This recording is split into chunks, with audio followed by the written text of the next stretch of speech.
What's going on, everybody? Today I'm going to do my best to show you all how Namor works while decimating Realm of Legends in a little bit of a speed run. Before I get into the action, I just want to show all of the synergies that I'm working with here. Namor is not being paired up with any unique synergy partners. He does not need anybody holding his hand. He is good all by himself. That's the first thing about him that I love. However, we do have 4 other empty slots here, so I might as well fill them in with kind of a standard mutant synergy team with a little bit of a twist. Normally, a standard mutant synergy team is something along the lines of Magneto, Cyclops, Wolverine, and that final slot can either be Storm or another Magneto or something like that. In this case, I chose to go with Magneto, Cyclops, and 2 Storms. And in total, this gives me 17% attack, 465 crit rating, 115 crit damage rating, and 10% perfect block. And it's that 10% perfect block that I was after.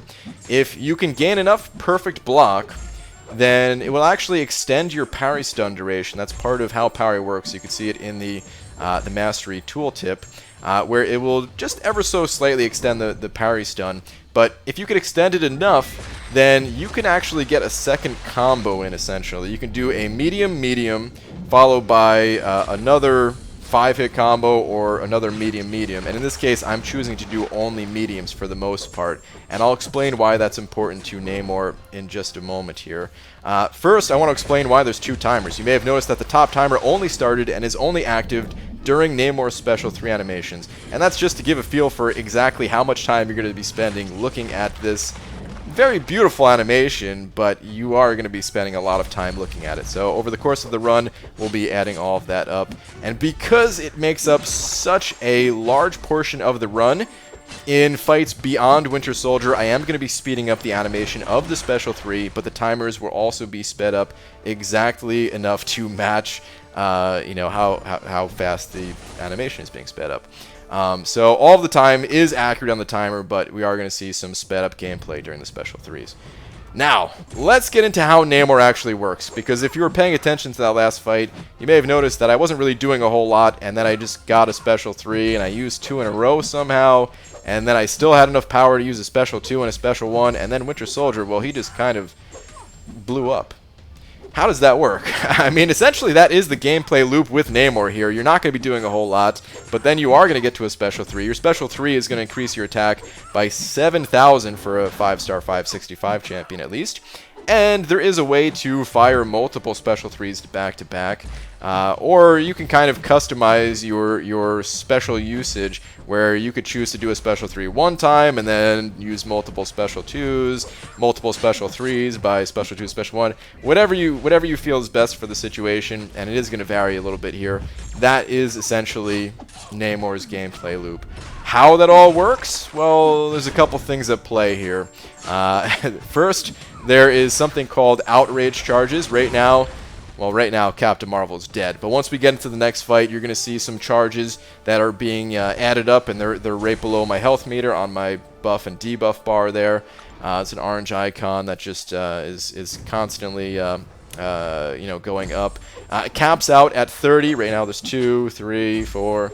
Every 3 seconds you gain an additional Outrage Charge, or every time you fail to trigger a bleed, you will also gain a charge. And the way Namor causes bleed on the opponent is through his medium attack, and that is why I want to do so many medium attacks. I want to have as many opportunities as possible to fail to trigger my bleed. That way I gain the Outrage Charges as quickly as I can. There's other ways to gain Outrage, but those are the 2 that you're seeing for the most part throughout this run.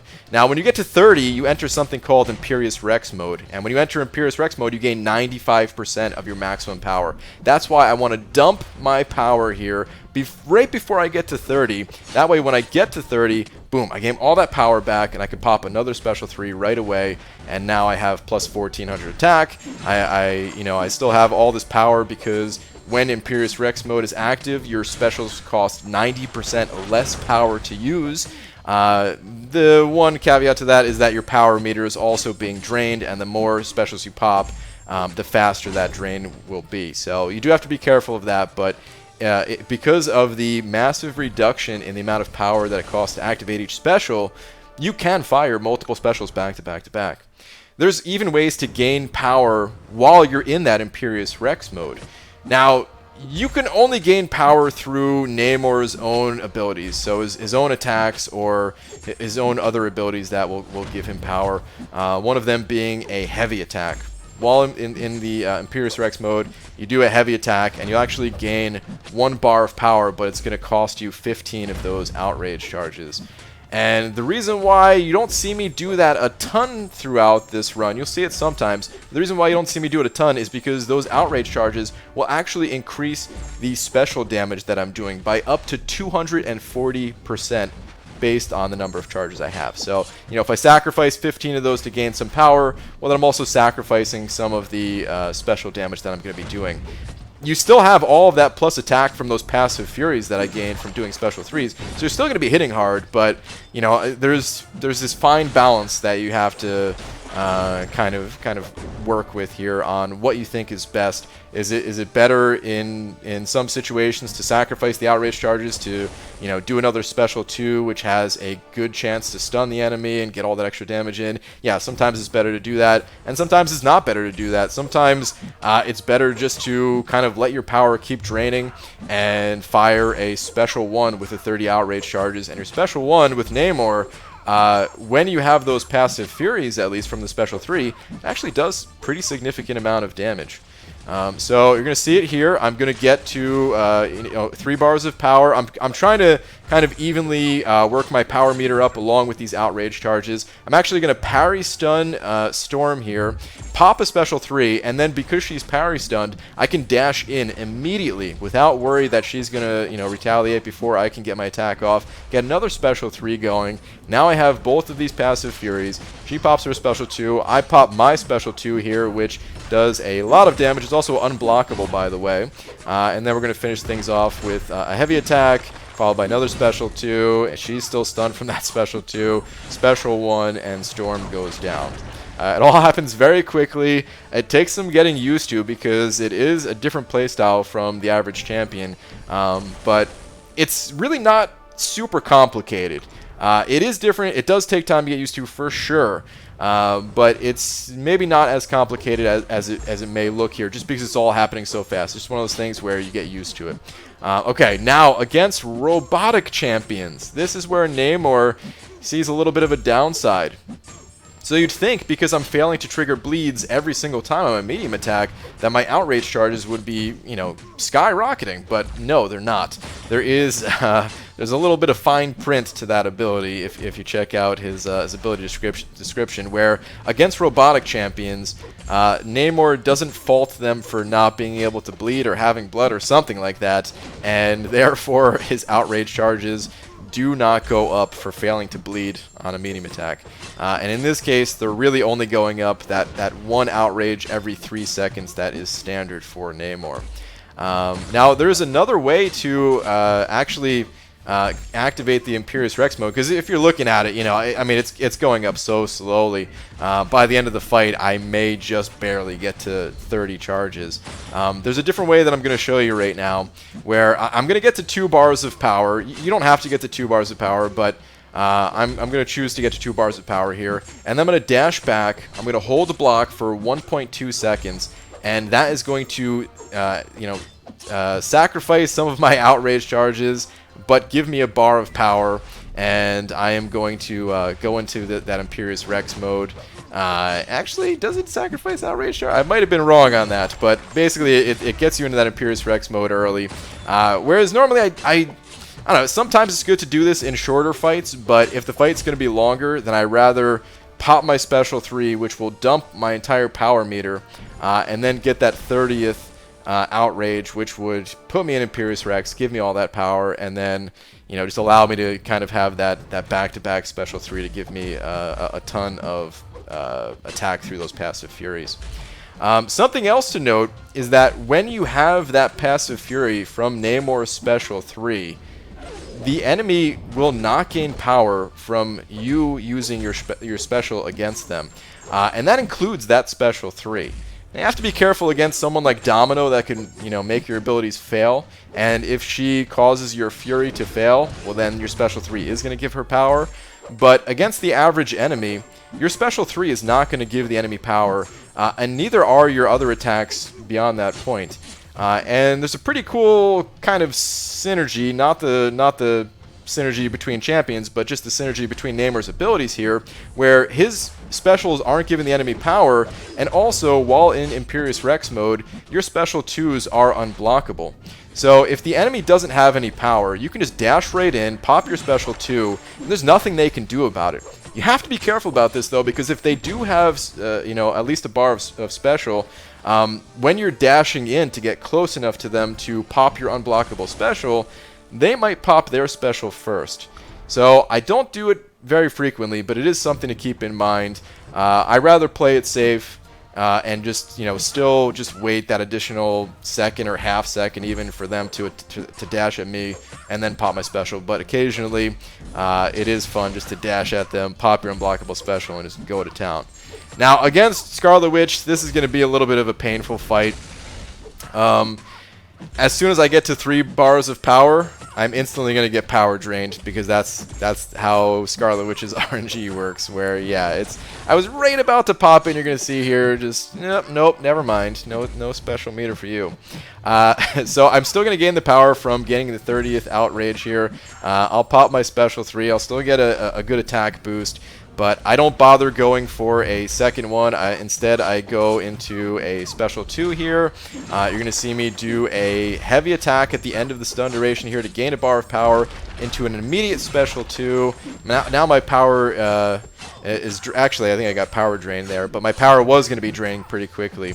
And also, when you hit 0 power, Imperious Rex mode is over. And I don't think it matters how you reach 0 power. It's just if you get 0 power, Imperious Rex is no more. There's a couple of other bonuses that come from being in Imperious Rex mode. On the special 1, you gain twice as much outrage from bleeds failing to happen, which during a special 1, it's a 50% chance on all of the hits to trigger that bleed. And the special 2, that is what is allowing your special 2 to be unblockable. It's only when you're in that Imperious Rex mode, so be careful about that. If you're not in the Imperious Rex mode, then they're not going to be unblockable. Alright, so up against Wolverine here. There's a couple different ways that Namor works to counter Wolverine. 1, just the explosive damage from the back-to-back specials. And then 2, I do have maxed out Despair, which the bleeds are helping to reduce the healing a little bit. But in this fight, I want to talk about how Namor is surviving through all of this, because something that I haven't brought up yet, which I'll show later, I'm going to show my Masteries later, I'm running full suicides, and I even have recoil maxed out. That's right, every time I pop a special, well, the special 1 and 2 at least, I'm taking 10% of my maximum health and damage. So how have I lived this long without using any items? And by the way, I'm going to go through the entire Realm of Legends without using any items, no boost, anything like that. How is this all working? Well, he can heal himself in 2 different ways. 1, every time you pop a special, you heal 6% of your missing health. Not your maximum health, but your missing health. So the more health that's missing, the more you're going to heal off of that ability. And then 2, Namor's Awaken ability makes it so that while you're attacking, you're going to be taking reduced damage. And if you have him fully maxed out, his signature ability fully maxed out, then he actually doesn't take any damage at all. Mine is almost maxed out. I have him at Sig 180, so I'm reducing damage by 91%. And you notice every time I attack, I take less damage from the Suicide Masteries that I have on, yet I'm still gaining the full amount of healing from the Willpower Mastery. So, you know, you're reducing that damage, getting that healing in, just helps him to be a little bit more sustainable overall. I would say, though, Namor is one of those special champions where he's kind of a switch hitter when it comes to the Masteries. He's good with suicides, he's good without suicides. He doesn't gain as much of a bonus as some other champions do from all of the plus attack from suicides, just because, you know, I have 2 of these passive Furies from my level 3 special at this point, and in total, that's plus 1400 attack. That's way more than I gained from having the Suicide Masteries, you know? So it's not a huge deal to have Suicides or not. You can play him either way. The only reason I maxed out Recoil was just for fun. I did a run without maxing out Recoil. I ended with about 60% health by the end of it. But it was like a minute and a half slower, so I was like, hey, let's just load up the faster run here. But he's absolutely great, whether you're running Suicide Masteries or not. Alright, so that's pretty much it of what you guys need to know. There are some other details that I've left out. There are a couple of other ways to gain you know, those outrage charges, but you're not really seeing that at play here. I will be using Namor a lot to help me get through Act 6, so if you're interested in seeing more of that, you know, definitely check out the Act 6 live streams that I'll be doing from here on out. Namor will be part of those. And in this fight against Hulk, I am going to pop 3 level 3 specials. You can pop up to 4, but for the most part, it's just not worth it. But just to kind of show that it is possible, I want to do it on this last fight here. So here's the second special, 3, and then here we go, heavy attack to gain that bar of power with the sacrifice of my outrage there. And now I have 3 of those passive furies. Unfortunately, my special 2 didn't crit at all in any part of it. Otherwise, it would have done a lot of damage, but that's alright. My medium attacks are critting pretty hard, the light attacks too. And yeah, this Hulk is about to go down. Alright, so there we go. Final time of 19 minutes and 47 seconds. The amount of time spent in Special 3s was almost 6 minutes, and that is why I felt like I had to speed it up. And alright, the last thing I just want to show real quick was the Mastery build I was using for this run. Again, this was specifically for this run. You do not need to run a build like this. This is not ideal for average everyday Namor gameplay. But I have full suicides, full recoil, full deep wounds even. I have perfect block in my defensive build here, which wasn't necessary to do the combos I was doing, but I did it for fun. And then just a pretty bare bones proficiency tree here with maxed out Stupefy, maxed out parry. And that is pretty much it. That is Namor in Realm of Legends, at least. Again, more content with Namor coming soon. Thank you all for watching, and I will see you in the next one. Take care.